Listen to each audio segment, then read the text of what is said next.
Bienvenue sur Parenthood, le podcast dédié à la parentalité. De l'envie d'avoir un enfant à sa conception, de la grossesse à l'accouchement, du postpartum au début et difficultés de l'éducation, ce sont des mamans et des papas qui viennent témoigner et partager avec nous leur vécu et leurs expériences, mais aussi des professionnels qui répondent aux questions que l'on se pose. Ici, on apprend, on se rassure et on déculpabilise. Alors, on respire un grand coup et c'est parti.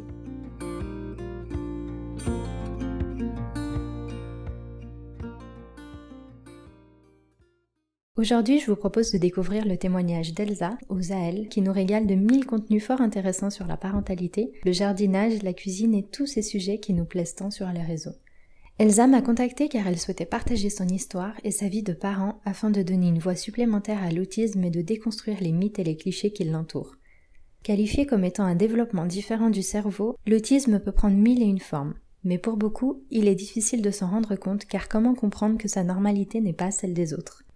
C'est précisément pour cette raison qu'Elsa a compris tardivement qu'elle avait un trouble du spectre autistique. Probablement parce qu'elle est très éloignée de l'image que l'on a d'une personne autiste, ce qui est d'autant plus vrai pour les femmes qui depuis toute petite apprennent à se fondre dans la masse pour ne pas souffrir de leurs différences. Mais c'est justement la raison de leur mal-être, de leur souffrance. Loin de l'image du petit garçon isolé, enfermé dans son univers, Elsa a alors réalisé qu'elle n'était pas anormale. Et c'est le soulagement. Mettre un mot sur le décalage qu'elle ressent avec ce que l'on peut attendre d'elle lui permet alors de s'accepter telle qu'elle est et de tirer pleinement profit de cette force avant de devenir mère. Mais alors comment appréhender la construction d'une famille lorsque l'on est parent autiste ? C'est en toute simplicité mais avec du recul et de l'humour qu'Elsa nous raconte sa découverte de la parentalité qui la ravit tant. Merci Elsa pour ta confiance et courage pour les prochaines semaines à venir. Bonjour Elsa, est-ce que tu pourrais te présenter, me dire qui tu es, me présenter ta famille aussi et me dire ce que tu fais ? Bonjour, oui, avec plaisir. Donc, moi, je m'appelle Elsa, j'ai 31 ans. Je suis avec mon compagnon Alex depuis 6 ans et demi presque. Et puis, on a une petite fille qui s'appelle Astrid qui a 21 mois et on attend une deuxième petite fille pour dans quelques semaines. Et on habite à Fribourg. Moi, je travaille dans le recrutement, je fais pas mal de marketing, plein de différentes choses. Et puis, j'aime bien partager sur les réseaux à propos de parentalité, jardinage, un peu de cuisine, un peu tout ce que j'ai un peu dans ma vie. Ma petite particularité dont je parle aujourd'hui, c'est que je suis autiste. Et ça a créé toujours beaucoup de confusion, ça, parce que les gens ont tous une image un peu spéciale de l'autisme. Et puis que, en fait, il y a plein d'images d'autisme différentes selon les gens. Il y a autant d'autisme que d'autistes. Oui. Et puis voilà, quand on parle de spectre autistique aussi, c'est pas quelque chose de linéaire, contrairement à ce que les gens s'imaginent souvent. Et du coup, voilà, de quoi je vais parler un petit peu de ça, et puis surtout en rapport avec ma parentalité. D'ailleurs, comment est-ce que tu l'as découvert ? Tu l'as toujours su ou... Parce que j'ai lu ton article en fait sur ton blog. Il explique énormément de choses et c'est super de pouvoir justement comprendre. Ouais, c'était un petit peu particulier parce que quand j'ai écrit cet article, j'avais l'impression de faire un coming out. Ouais. En fait, donc non, je l'ai pas du tout toujours su. Une chose à savoir aussi, c'est que souvent quand on parle d'autisme, la première image que les gens ont en tête, c'est pas une femme, c'est un homme. Oui. Et souvent un garçon d'ailleurs plutôt. Et en fait, ce qui se passe, c'est que justement, c'est souvent très montré chez les enfants, mais pas chez les adultes, parce que les adultes, on les oublie en fait au bout d'un moment, parce qu'ils sont adultes et puis on les laisse un peu se débrouiller. Ils s'adaptent tant bien que mal, comme plein d'autres neuroatypiques, comme on dit, donc que ce soit hypersensible, hyperactif, plein de choses. On s'adapte un peu tant bien que mal au monde qui nous entoure, qui est pas très adapté à nous. Et en fait, l'autisme peut se manifester de manière plus discrète, entre guillemets, chez les femmes, et parce que les femmes ont plus tendance à copier, à mimiquer en fait les comportements des autres autour, et ont un peu plus tendance à masquer aussi, c'est-à-dire à se forcer en fait à agir de manière neurotypique, comme on dit. Le problème, c'est que ça demande beaucoup d'énergie et qu'au bout d'un moment, tu fais un burn-out en fait. Si tu le fais trop. Tu veux dire que même depuis l'enfance, en fait, tu t'apprends à rentrer dans ce fameux moule depuis l'enfance ? Ouais, okay. Exactement. Et donc moi, j'ai toujours été un peu différente. J'étais du coup le cliché de la petite fille qui avait des bonnes notes tout le temps, qui apprenait tout super très vite, qui s'ennuyait un peu à l'école d'ailleurs parce que c'était trop facile, qui a rapidement parlé plusieurs langues, qui s'intéressait à plein de choses, mais peut-être pas aux choses aussi après habituelles. C'est-à-dire que moi, ado, je n'allais pas en boîte, j'étais pas intéressée de faire la fête, des trucs comme ça. Et puis même, ça m'angoissait plutôt, quoi. Tout le bruit, tout le truc et tout ça. Puis les relations sociales, c'est difficile. Et puis je me faisais persécuter à l'école primaire. Et j'étais un peu différente, tout ça. Donc j'ai toujours su qu'il y avait quelque chose. Et puis petit à petit, j'ai un peu commencé à spécifier les choses, à me rendre compte typiquement que le second degré, pour moi, c'était très difficile. Donc ça, c'était un truc pour lequel mes camarades se moquaient beaucoup de moi parce que ils me disaient, toi, tu marches pas, tu cours, parce que je répondais toujours au premier degré à tout. Puis je comprenais pas, en fait, pourquoi on se moquait de moi, parce que j'avais répondu à la question, et puis je comprenais pas pourquoi les gens se moquaient de moi. Et il y avait des choses comme ça, petit à petit, qui me faisaient me dire, ok, il y a quelque chose, mais j'ai jamais su vraiment quoi, en fait. C'était juste, j'étais différente, et puis à l'époque, c'était un peu, petit à petit, j'ai pu rencontrer d'autres geeks, d'autres comme ça, qui probablement étaient aussi neuroatypiques comme moi, mais des gens qui avaient un peu les mêmes passions que moi. Donc, ado, j'ai pu avoir d'autres qui aimaient bien les mangas, les jeux vidéo, les trucs comme ça. Et puis après, comme j'arrivais pas à comprendre les gens, j'ai fait des études en psychologie. Donc j'ai un master en psychologie et j'ai appris un petit peu des choses sur l'autisme. C'est vrai que j'ai fait mon bachelor à Lausanne où ils étaient encore très psychanalyse ou comme ça, donc ils étaient pas sur l'autisme était encore assez expliqué, genre c'est la faute de la mère, enfin les trucs comme ça. Puis la psychanalyse ça m'a jamais trop parlé. Et puis je savais que j'avais un peu ce que moi j'appelais des traits autistiques, mais j'ai jamais vraiment fait le lien. Puis j'ai fait un épisode dépressif ado, mais je savais pas trop. Il y avait plein de choses. Et puis au début de ma relation avec mon homme, il y a une fois où tout à coup, je lui dis mais tu mets toujours la télé trop fort, ça va pas. Je pense que comme il est musicien, je lui ai dit c'est à force de tes concerts, t'écoutes la musique trop fort et tout, t'es en train de devenir sourd. Puis il m'a dit non mais Elsa, je crois que c'est vraiment toi qui as une hypersensibilité ou un truc parce que je te promets que moi mon audition va très bien. Puis là, c'était la pièce du puzzle en plus qui a tout mis ensemble en fait et qui m'a fait comprendre que c'était ça. En fait, que c'était vraiment de l'autisme et puis que je cochais toutes les cases pour ça.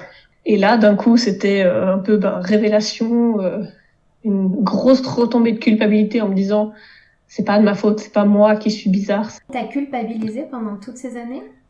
Ouais, parce qu'on me disait mais du coup pourquoi t'arrives pas à faire tel truc. On me disait mais va faire la fête avec les autres, tu vas le regretter.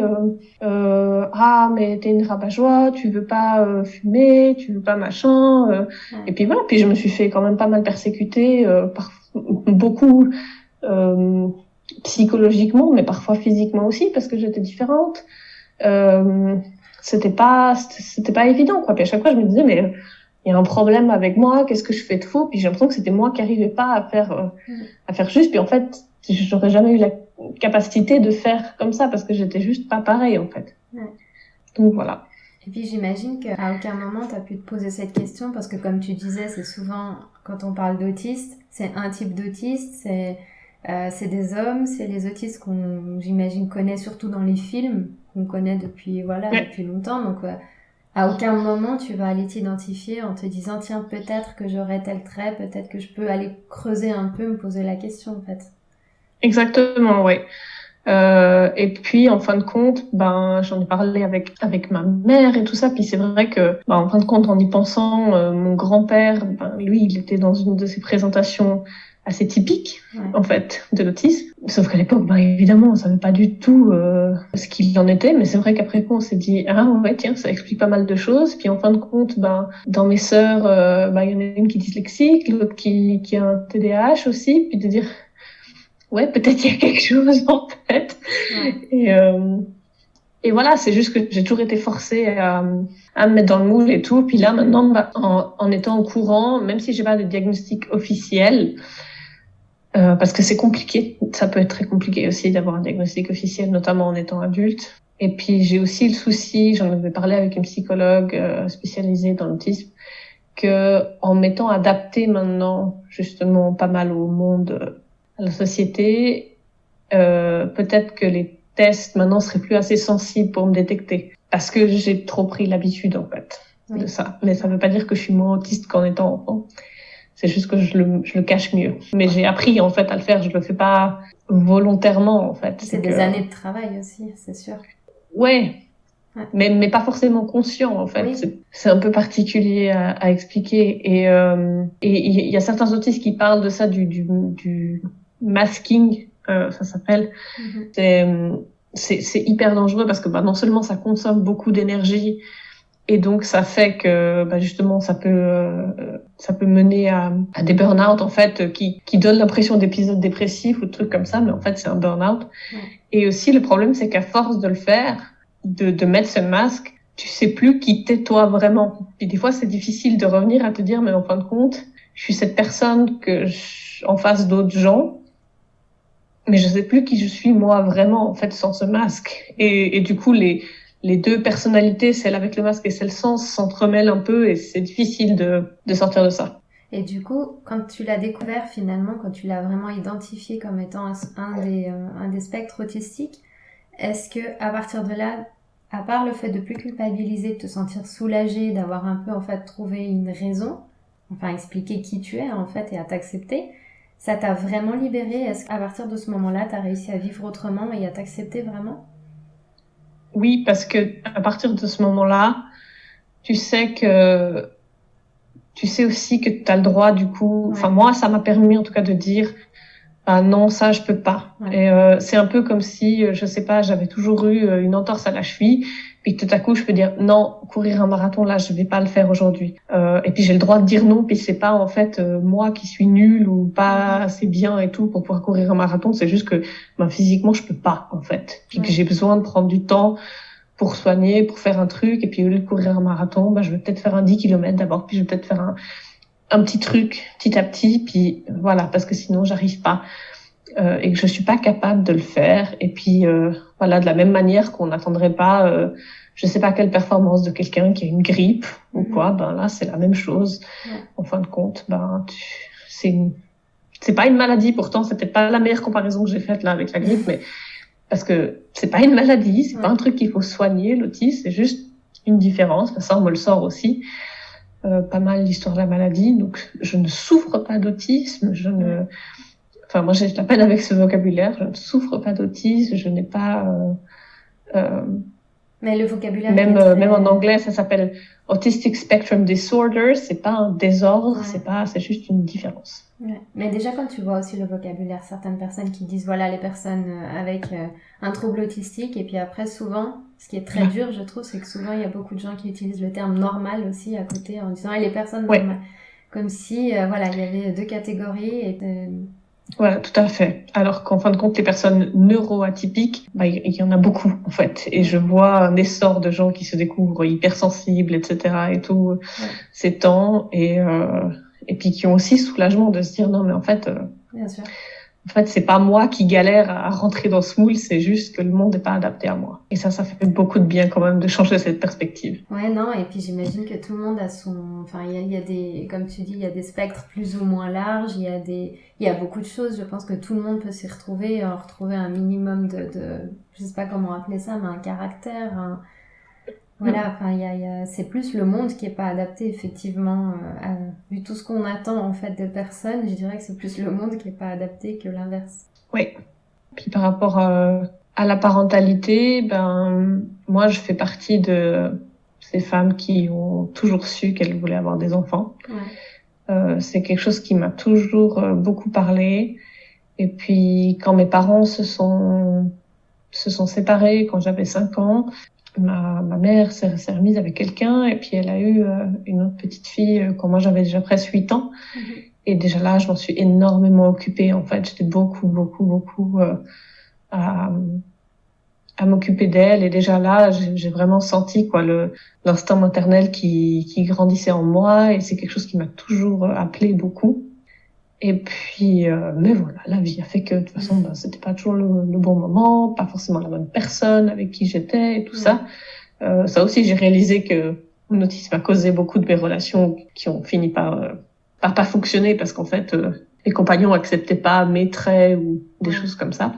Ou alors j'ai aussi eu un compagnon que j'ai compris plus tard qui était aussi autiste, c'est juste que on avait des intérêts spécifiques trop différents. Et du coup ça n'a pas marché.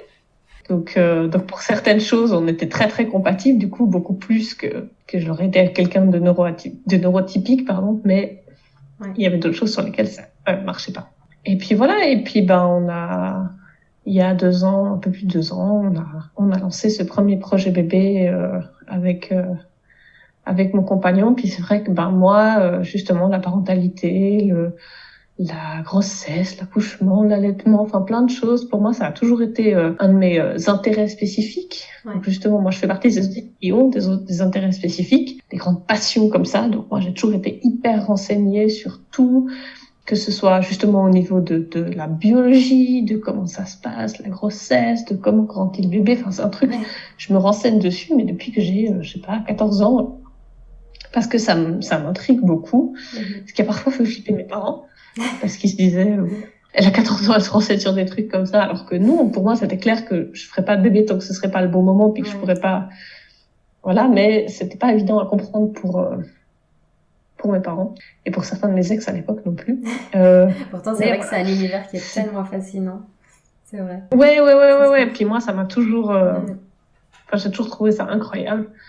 Donc moi, déjà à 15 ans, j'étais sur des forums parce que c'était ça la mode à l'époque, les forums sur la parentalité. Puis j'ai découvert justement parce que ma mère avait pas allaité ou quoi que ce soit, mais justement, j'ai découvert l'allaitement, j'ai découvert plein de choses pratiques un peu plus naturelles, le cododo, des choses comme ça. Avant d'avoir cette envie d'avoir un enfant, tu t'étais renseignée sur l'allaitement, le cododo, des choses quand même qui sont assez précises par rapport à la parentalité. Ah, complètement. J'étais vraiment sur ces forums avec plein de femmes qui étaient déjà mamans, qui pratiquaient déjà ça, qui étaient encore plus pionnières à l'époque déjà. Mais je saurais pas te dire comment je suis tombée d'ailleurs dessus à l'époque, mais voilà. Et du coup, ça a renforcé ton envie d'avoir un enfant, j'imagine, et puis ça a un peu... T'as réussi à bien visualiser, en fait, le type de maternité que tu voulais avoir. Tout à fait, voilà. Et je suis contente de pouvoir dire que j'ai réussi, en tout cas pour l'instant. Et je pense que clairement, la préparation m'a aidée à ça aussi, au fait de réussir. Ouais. Parce que, du coup, en fait, voilà, t'as découvert alors ce spectre autistique, enfin pas découvert, mais t'as mis un terme en fait sur ce que des traits de caractère que tu te connaissais. Donc toi, ça t'a aidé par rapport à tes proches aussi, à expliquer aussi certaines choses et puis du coup, j'imagine pouvoir prendre une certaine distance aussi. Et là, t'étais déjà avec ton compagnon. On était au début de la relation, donc c'était pas encore au programme, on va dire. Disons qu'on savait qu'on voulait les deux des enfants à un moment, mais c'était pas encore concret à ce moment-là quand on a découvert, parce que moi j'étais en train de finir mon master, parce que lui il était encore en études aussi. Enfin, c'était pas le moment. Puis voilà, même si moi ce désir a toujours été très très fort en moi, pour moi c'était clair que je ferais pas un bébé tant que j'avais pas un minimum les conditions pour pouvoir l'accueillir. Je sais qu'il n'y a jamais de moment parfait, mais voilà, un minimum quand même. Là, on était encore chez ses parents, il fallait quand même qu'on ait un minimum pour pouvoir accueillir ce bébé. Ouais. Et du coup, après, vous avez commencé à vous sentir prêts tous les deux, à en discuter. Et comment ça s'est fait assez rapidement, assez simplement. C'est-à-dire qu'on en a vraiment discuté une fois où je lui ai dit, écoute, je sens que là, c'est le moment, que voilà. Puis il m'a un peu dit, ouais, ok. Comme c'était le bon moment, ça s'est fait super naturellement pour nous deux, en fait. Et de nouveau, il n'y a pas de moment parfait parce que lui, il n'y avait pas de boulot. Il y avait que moi qui avait un boulot. Et puis du coup, ça a été stressant parce que il n'a pas trouvé de boulot jusqu'à 2 semaines avant la naissance. Il a signé son contrat. Donc c'était un peu chaud, mais voilà, on a réussi. Et puis on savait que ça irait. Et puis voilà. Et puis nous, on a manqué de rien. Et puis notre fille a jamais manqué de rien. C'est que c'était tellement une évidence pour vous, c'était... C'est ça, voilà. Comme j'étais hyper renseignée, c'était en même temps bien, puis en même temps, j'étais aussi renseignée sur tout ce qui pouvait ne pas aller. Ouais. Donc ça, c'était aussi un peu un facteur d'angoisse. C'est toujours cette grande question de, on informe les gens, on n'informe pas les gens, il faut les informer, mais en même temps, des fois, ça peut aussi vite tourner dans l'autre sens. Et puis même déjà pendant la période de conception, en fait, parce que j'avais des amis qui étaient en PMA, d'histoires comme ça qu'on entend, ils ont essayé pendant tant de temps, puis ils ont pas réussi, puis en fait, plein de choses comme ça qui du coup me laissaient envahir parce que je me disais est-ce que peut-être en fait moi j'ai un truc aussi mais j'en sais rien. Peut-être si ça et tout. Puis bon, pour finir, au bout de 6 mois, je suis tombée enceinte et puis j'ai eu la chance, la grossesse a tenu et puis j'ai pas eu de soucis. Mais c'est vrai que c'était un peu oulala. Enfin voilà, je flippais un peu. Qu'après il y a aussi le truc de se dire bon mais il y a quand même plus de fausses couches que ce qu'on sait parce que les gens en parlent pas. Mais alors du coup est-ce que moi ça va tenir? Est-ce que tout ça? Enfin voilà, il y avait pas mal d'angoisse à ce niveau-là. Comme je pense déjà de base d'angoisse quand tu tombes enceinte parce que tu veux tout aille bien et tout ça je pense que n'importe qui a des angoisses, c'est normal, mais c'est vrai que pour moi c'est difficile à dire parce que je peux pas comparer avec une expérience de quelqu'un qui est neurotypique, mais j'ai l'impression que moi mes angoisses elles étaient un peu plus focus du coup là-dessus et que c'était difficile de pas obséder. Mais pour finir, ça a été. Et puis j'ai eu de la chance justement en étant bien renseignée, d'être bien accompagnée aussi par une doula, etc. Donc ça, c'était chouette. Et puis on a fait le choix d'accoucher dans une maison de naissance. Ok, super. C'était pas seulement parce que c'était cool, naturel, machin, mais pour moi, c'était aussi parce que l'hôpital, il y a beaucoup de bruit, il y a beaucoup de lumière et tout ça. Il y a beaucoup de gens à qui il faut parler, il faut réexpliquer, il faut machin. Pour moi, c'est pas possible, c'est l'angoisse totale. Je savais que je dormirais pas, que ça irait pas, et que c'était pas les bonnes conditions pour moi pour accoucher. Donc, voilà, moi j'avais besoin d'un environnement calme, où il y ait pas trop de gens, où il y ait pas trop de ça et tout. Et effectivement, ça m'aurait bien convenu, en tout cas. Donc là, on espère répéter l'expérience pour la deuxième. Et c'était vraiment bien. Je suis contente. Mais voilà, du coup, j'avais aussi la doula qui avait une petite fiche, des trucs spécifiques par rapport à l'autisme aussi qu'elle pouvait garder en tête et répéter si jamais aux sages-femmes pendant l'accouchement pour qu'elle puisse elle expliquer à ma place et que moi j'ai pas à m'en soucier. Et par exemple aussi, j'avais demandé à ce que si jamais on m'explique ce qui se passe, qu'on utilise le vocabulaire médical approprié, parce que je le connais, parce que nouveau, je suis hyper renseignée dessus et tout ça. Soit parce que moi j'ai fait des recherches, soit parce que dans mes études je l'ai vu, parce que j'ai quand même étudié un peu de neurosciences aussi, des choses comme ça. Donc voilà, puis je sais que le fait de savoir tout ça, ça m'avait beaucoup aidé parce que en n'ayant pas de péridurale ni rien, je sentais bien mon bébé qui descendait quand j'accouchais, puis j'arrivais à bien visualiser où elle était parce que je savais, j'arrivais à sentir, puis j'arrivais à identifier du coup chaque partie. Et ça m'a beaucoup aidé, ça m'a beaucoup motivée en fait de savoir tout ça. Ouais. J'imagine que ça t'a aussi beaucoup aidé à lâcher prise. Le fait d'avoir ta doula, ça t'a aidé pour la deuxième partie de la grossesse aussi, à lâcher un peu prise, même s'il y a toujours cette peur qui reste. À partir du moment où j'ai passé certains seuils aussi, on va dire, quand tu passes les 12 semaines, quand tu passes machin, il y a aussi beaucoup de choses qui passent quand même. Après, à partir du moment où tu sens ton bébé bouger, ça va mieux, etc. Mais ce qui était rigolo aussi, c'était que comme pour moi, c'est difficile d'exprimer certaines choses de manière non verbale, parce que c'est pas naturel pour moi, je verbalise beaucoup tout. Et j'ai beaucoup fait rire les sages-femmes et mon homme et la doula du coup pendant l'accouchement, parce que même en étant en train de pousser, entre les contractions, j'étais en train de verbaliser en disant c'est super bizarre, alors je sens ça et puis voilà ce que je sens et puis on dirait ça, puis c'est trop, et puis tout à coup la contraction qui revient et puis on repart et puis tout à coup c'est trop bizarre, ça fait mal, mais et j'étais là en train d'expliquer mes trucs, en train d'expliquer ce que je ressentais, et puis apparemment c'était assez inhabituel, mais ça a beaucoup fait rire tout le monde du coup. Au moins on peut te suivre peut-être plus facilement, essayer de mieux comprendre ce que tu vis aussi, peut-être pour ton âme aussi, de mieux comprendre en fait le type de sensation. Je sais pas, mais c'était, apparemment c'était drôle. Moi j'étais là genre c'est trop bizarre.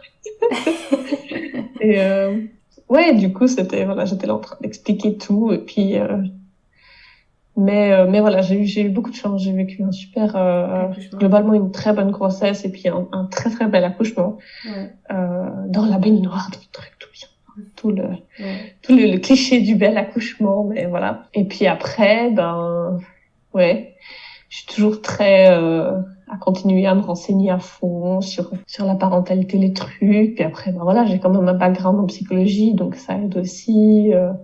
Ouais, pour plein de choses, quoi. C'est rigolo, j'ai regardé je sais pas combien de vidéos, de portages, de trucs pour apprendre je sais pas combien de nœuds différents, de trucs. Et puis même si je le mets pas toujours en pratique, ben voilà, je regarde plein de choses et je trouve ça fascinant.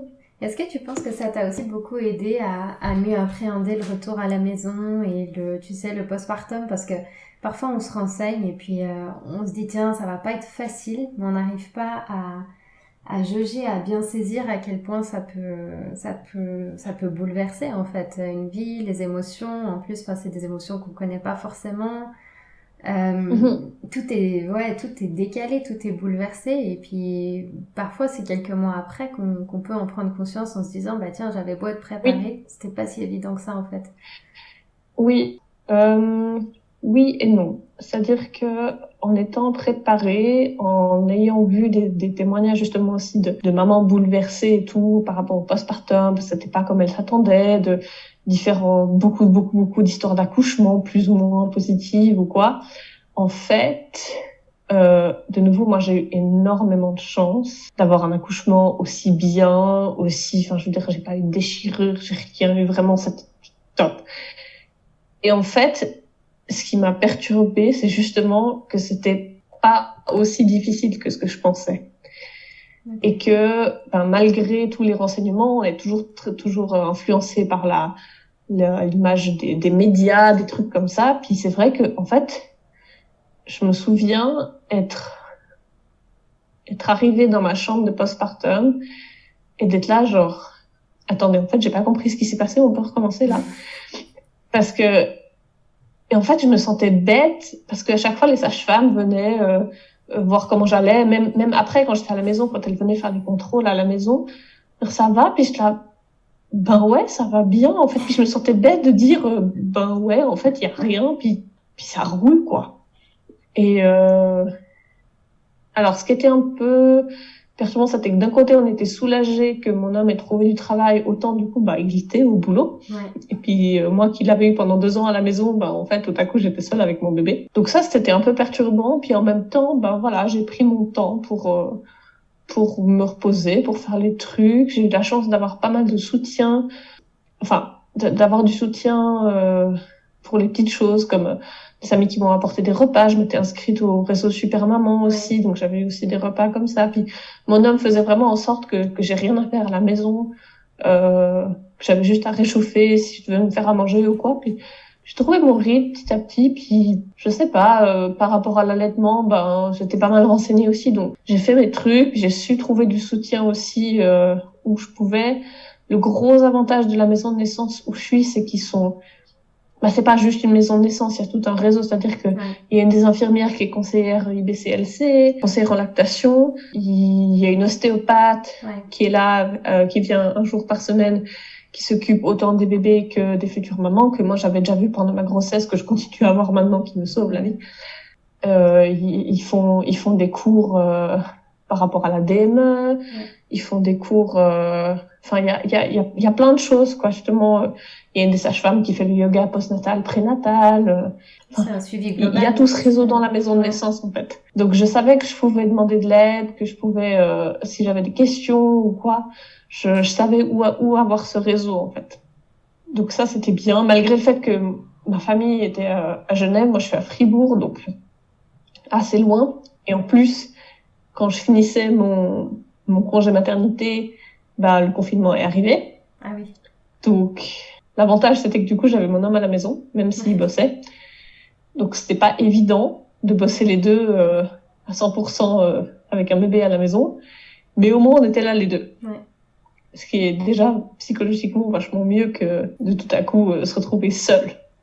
Vraiment, à la maison. Et puis voilà. Puis comme nous, ça faisait 2 ans qu'on était tout le temps à la maison beaucoup à la maison parce que moi, je faisais déjà du télétravail avant et que lui, il était au chômage. Et nous, on a très bien supporté d'être en télétravail tous les deux. Ça nous a pas posé de problème. Et puis, on a trouvé notre rythme petit à petit. Puis voilà, c'était pas par rapport au fait d'être préparée, je sais pas, j'ai de la chance, voilà, comme j'ai dit, d'avoir un postpartum assez facile, en tout cas physiquement parlant. Moi, c'était ok. Je pense que ça a pas mal aidé au fait que mentalement, ça allait bien. parce que comme physiquement c'est allé mieux que ce à quoi je m'attendais, du coup j'étais là, en fait ça va. Et puis du coup j'ai juste profité en fait, je crois. J'ai juste profité du fait d'aller bien. Et j'avais très très peur des histoires de kilos de grossesse après, de pas arriver à les perdre. En fin de compte, la majorité du poids que j'ai pris, c'était visiblement de la rétention d'eau parce qu'en 2 semaines, j'avais perdu le poids. Ouais. Alors, j'ai pas retrouvé la silhouette, mais le poids sur la balance était perdu, quoi. Enfin, en 2 semaines, j'avais halluciné. Et j'ai continué à perdre du poids après avec l'allaitement, que j'ai jamais repris. Et comme j'ai pas arrêté l'allaitement entre deux, voilà, mais pour moi, c'était surtout, besoin de me préparer. Et puis après, je savais aussi qu'il y avait des choses auxquelles je pouvais pas me préparer. Ouais. Je pense que c'est tellement différent de quoi que ce soit que t'aies jamais vécu que tu sais pas. Mais ça fait du bien d'entendre parler d'un postpartum qui se passe bien. Ça fait du bien de savoir que le fait que ça se soit bien passé physiquement, du coup, mentalement, ça va. Et puis le fait que mentalement, ça va, physiquement, ça va aussi. Parce que l'un entraîne l'autre aussi. Ouais, c'est beau d'entendre ça. J'espère que ça ira pour la deuxième. Mais oui, si la grossesse en plus se passe bien aussi, il n'y a pas de raison. Oui, pour l'instant, en tout cas, tout va bien. Et puis voilà, puis dans ma parentalité de tous les jours maintenant, le fait que je sois autiste, avec ma fille, c'est un peu difficile de dire qu'est-ce que ça change ou pas. Dans le sens que je pense qu'il y a beaucoup de choses qui sont comme pour n'importe qui. Je pense que là où ça risque de changer peut-être après, ce sera pour plus tard. Mm-hmm. Et on m'a déjà posé la question, est-ce que tu as peur que tes enfants soient autistes? Oui et non. Et puis j'ai aussi peur qu'elles ne le soient pas. Parce que d'un côté, j'ai pas envie qu'elles subissent des choses que j'ai subies à cause de ça. En même temps, le fait de le savoir maintenant, puis de pouvoir mettre des mots peut-être tout de suite pour elles, ça permettra aussi de faire des adaptations pour elles s'il faut le faire. Et puis en même temps, si elles le sont, moi j'aurais peut-être plus de chances de pouvoir connecter avec elles, parce que j'ai aussi peur de pas pouvoir être sur le même plan de communication si mes filles sont neurotypiques. Puis en même temps, je me dis, j'ai la chance d'être avec un compagnon qui est neurotypique, mais avec qui j'arrive quand même à communiquer, à être sur la même longueur d'onde, et parce que lui, il fait l'effort, en fait, d'essayer de comprendre aussi comment moi je suis. C'est pas que moi qui dois rentrer dans le moule pour communiquer avec lui. Lui, il fait l'effort dans l'autre sens. Ouais, c'est tellement important. Complètement. Oui. Donc je me dis, on est les deux pour se compléter. Donc ça, c'est bien. C'est hyper rassurant aussi, justement, de se dire, il y en aura toujours au moins un des deux qui sera là pour faire le pont, si jamais. Je pensais à tes filles et je me disais, je sais pas si concrètement ça change vraiment. Ce que je veux dire, c'est qu'elles vont grandir en te connaissant toi comme t'es, en fait, et en le connaissant lui, donc dès le départ. C'est-à-dire que pour elles, c'est ça leur référence. Donc elles vont pas te qualifier comme étant autiste, avec un trouble autistique, comme d'autres personnes que tu rencontres le feraient. Non, bien sûr, mais ça n'empêche pas qu'il peut y avoir des troubles de communication aussi. Et puis en même temps, je me dis, si mes filles subissent pas des choses liées au fait que peut-être elles soient autistes, peut-être que ce sera à cause d'autres choses, ou peut-être que malheureusement les enfants sont très méchants et et très très directs, sans filtre, et du coup ça peut être n'importe quoi. Et puis j'essaie de me dire, de toute façon il y aura toujours quelque chose, et puis l'autisme, c'est de loin pas la pire chose qui peut arriver. Oui, il y a aussi énormément d'avantages dont on parle pas. En fait, on parle de ce qui est différent de ce qu'on connaît, mais on parle pas de tous les avantages qu'il y a aussi. Il y a aussi une certaine beauté dans l'autisme, qui est justement là, la passion que tu peux mettre dans quelque chose que quelqu'un mettra pas forcément sinon. Moi, je sais que des fois, je fais peur aux gens parce que j'ai une trop bonne mémoire, puis que je me rappelle de trucs trop...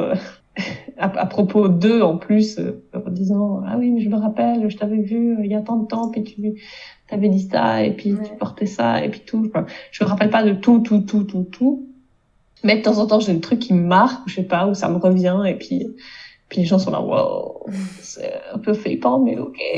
Et puis c'est, il y a plein de petites choses, t'arrives à te concentrer sur des petits détails, d'apprécier certaines petites choses dans la vie qui sont incroyables, que les gens ils te regardent, même encore maintenant à 31 ans, des fois on me regarde comme une enfant parce que je suis trop contente, parce qu'il y a un petit truc, je leur regarde, l'oiseau là, il est trop cool, et puis, enfin, j'en sais rien, j'invente, mais voilà, des fois on me regarde un peu genre, waouh, t'es naïve, t'es vraiment comme un enfant, je suis là. Peut-être toi tu serais plus heureux si tu te concentrais aussi sur l'oiseau, le dire, oh là là. C'est clair. Et moi, il y a des petites choses comme ça que j'adore, et puis j'ai toujours été comme ça, donc je connais pas une autre manière.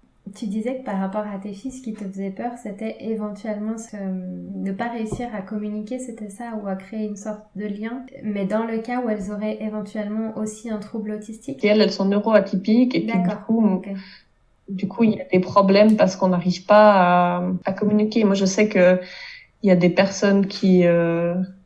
j'essaye de travailler dessus, mais c'est pas toujours évident vu que je me rends pas compte. Qui ont l'impression que je les prends de haut ou que je frime. Typiquement, quand je parle du fait que j'ai un super accouchement comme ça, je sais que j'ai beaucoup de gens des fois qui après viennent se justifier envers moi en disant ouais, mais bon, moi je suis pas autant là-dedans que toi, mais j'aimerais bien.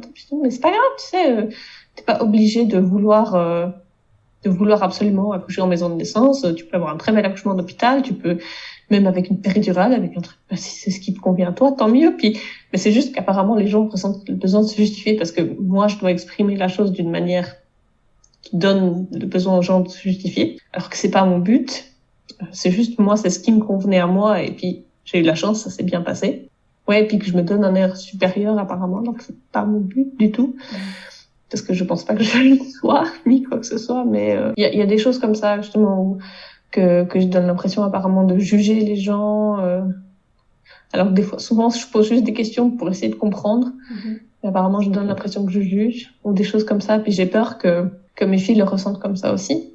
Et c'est pour ça que je disais peut-être plus tard, si je leur pose des questions sur leur vie ou quoi, et puis qu'en fait elles le prennent pas comme moi j'essaie de l'exprimer, et que c'est pas évident. Est-ce que ça tu l'as ressenti au sein de ton couple?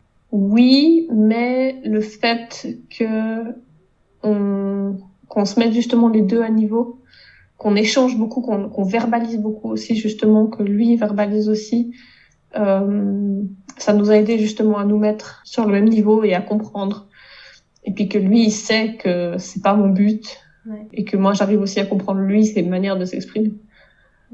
Je me rappelle une fois où il a essayé où je lui ai expliqué, où je lui ai dit, il essayait de m'expliquer un truc ironique qu'il avait dit.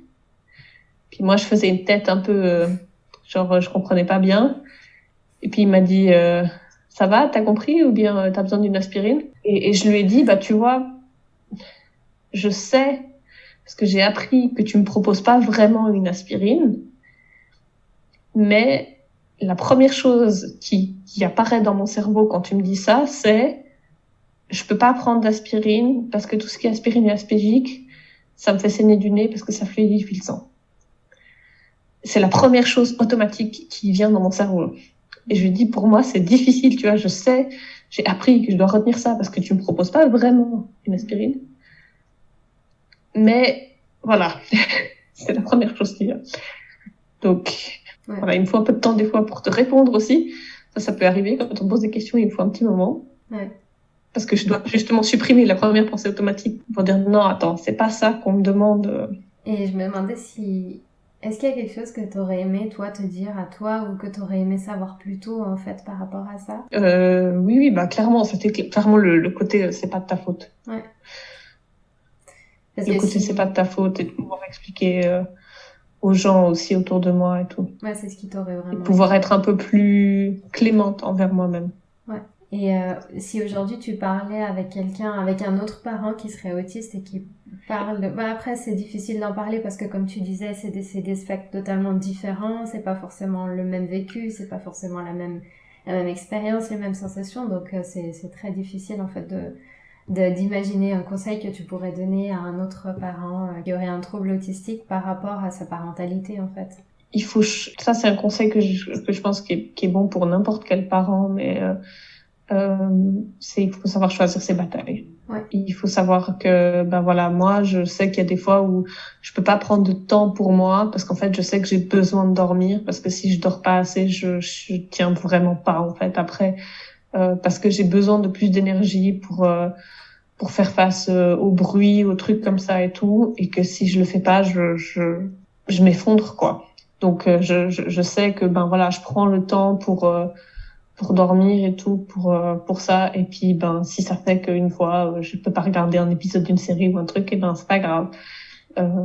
Voilà, que vraiment j'ai ces difficultés liées à l'autisme qui font que je dois prendre le temps pour y faire face, sinon je m'en sors pas. Moi j'ai de la chance parce que malgré l'hypersensibilité sensorielle, j'ai pas de soucis au niveau tactile. Je sais qu'il y a des parents, parce que j'échange avec d'autres parents autistes, que des fois au niveau sensoriel, il y en a pour qui c'est très très difficile, que ce soit la grossesse, avec les mouvements du bébé, avec le fait d'avoir un bébé toujours en contact avec soi, ou un enfant même après, parce que il y a certains autistes qui cherchent le tactile, enfin qui cherchent le sensoriel, et d'autres qui évitent. Et si un parent est plutôt du genre évitant et que l'enfant recherche, ça peut vite être compliqué. Et puis au niveau du bruit aussi, j'ai de la chance parce que ça passe avec ma fille. Quand il y en aura deux qui seront en train de crier, je sais pas, on verra. Mais voilà, c'est d'arriver aussi, d'expliquer de toute façon à l'enfant, de dire écoute, voilà, pour maman c'est difficile, vraiment s'il y a trop de bruit, parce que c'est douloureux en fait, vraiment le bruit, et puis notamment, plus t'es fatigué, plus c'est vite douloureux. Donc voilà, d'essayer mais ça pour tout le monde, mais de nouveau c'est un cran au-dessus en étant autiste, parce que voilà, donc voilà, pour moi ce serait ça. Okay. J'ai vu que t'allaitais, comme tu disais, t'allaites encore Astrid aussi justement. Et est-ce que ça a changé quelque chose pendant la grossesse? Oui, il y a des enfants qui d'accord refusent le lait en début de grossesse parce que apparemment, selon ma conseillère en lactation, le lait devient plus salé. Donc ça change de goût, donc ils le sentent à ce moment-là. Parfois, ça peut être plus tard, quand le colostrum vient, soit pendant la grossesse, soit les premiers jours après l'accouchement, où tout à coup les enfants ne veulent plus. Ça peut arriver, j'ai entendu toutes sortes d'histoires. Ma fille, ça ne lui a posé absolument aucun problème. Elle a continué à téter comme si de rien n'était. Et puis encore maintenant, où il y a juste un tout petit peu de colostrum qui vient, elle continue à réclamer le sein tout le temps. Donc clairement, c'était pas pour le lait qu'elle tète, c'est parce qu'elle veut des câlins, parce qu'elle a besoin d'être réconfortée. On verra, ça peut encore changer après quand bébé sera né. Et puis moi j'ai eu la chance, j'ai pas eu trop de douleurs, j'ai pas eu d'aversion non plus. Donc j'ai eu quelques douleurs quand même, mais c'était largement supportable, c'était surtout en début de tétée, puis après ça partait. Donc voilà, c'est pour ça que moi je continue, parce que ça me convient toujours, ça lui convient à elle, et puis voilà. J'ai un peu plus de moments où je dois lui dire non, ou lui dire stop, parce que du coup des fois elle fait des longues tétées, et puis qu'au bout d'un moment j'arrive plus à rester dans la même position, parce que ça me fait mal au dos, mal au bassin, etc.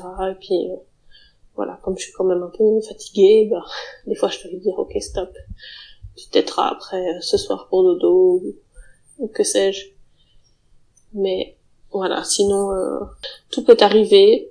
Moi, à partir du moment où du coup je voyais qu'elle avait toujours besoin du sein, puis qu'on avait lancé le projet du deuxième bébé, j'ai justement eu cette consultation avec la conseillère en lactation pour me préparer, pour savoir un peu à quoi m'attendre, et puis pour comment parer aux différents petits mots auxquels je pourrais être confrontée. Et puis voilà, de nouveau, la préparation pour moi, ça a toujours été important. Et puis j'ai profité du fait que ces consultations sont remboursées en Suisse. Et puis voilà. Merci de t'être confiée à moi, à nous. Et avec plaisir. J'espère qu'on aura de tes nouvelles très vite aussi, que tu nous raconteras comment tout s'est passé aussi pour ta deuxième petite puce. Et je te souhaite que tout se passe vraiment comme tu l'espères, en maison de naissance, et aussi bien que la première et tout, et il n'y a pas de raison vu que tout s'est bien passé jusqu'à présent. Merci beaucoup pour ton témoignage. Ça me fait du bien de savoir aussi comment ça se passe et de bien comprendre aussi ce que tu m'as expliqué. Donc merci beaucoup. Avec plaisir.